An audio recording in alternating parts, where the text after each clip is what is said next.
श्री स्वामी समर्थ सगळ्यांना। तर आज स्वयंपाकात काही नाही जास्त, आज गवारीची भाजी आहे। तर गवारीची भाजी या ताईंना ना, म्हणजे मी जिथं स्वयंपाक बनवायला जाते ना, त्या ताईंना जास्त असे मसाले आवडत नाहीत। त्यामुळे फक्त राई, जिरा आणि लसूण घातला आणि टोमॅटो घालून चांगलं असं परतवून घेतलं।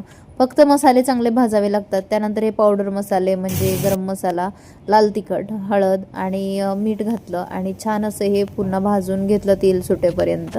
त्यानंतर गवार घातली आणि छान अशी गवार मस्तपैकी सुगंध येईपर्यंत परतवून घेतली।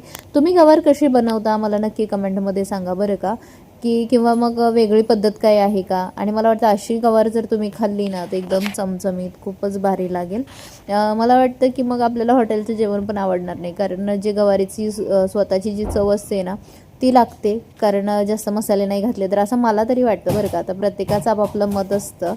तर आता डाळ भाताचा कुकर पण एका बाजूला लावलेला होता, तर म्हटलं गवारला थोडंसं झाकून ठेवावं, पण नंतर विचार केला नको अशीच परतवून घेऊया झाकण न घालता। थोडंसं शेंगदाण्याचं कूट, थोडंसं म्हणजे मी अर्धा चमचा शेंगदाण्याचं कूट घातलं, परत एकदा चांगलं परतवून घेतलं। ताईंना या नाही फ्राय भाज्या आवडतात, त्यांना पाणी घातलेलं आवडत नाही। त्यानंतर फुलके बनवले 8 आणि पुन्हा डाळ भात बनवून घेतला। त्यानंतर किचन एकदम जसं होतं असं व्यवस्थित आवरून ठेवलं। चला तुम्ही सबस्क्राईब करा, बाय बाय।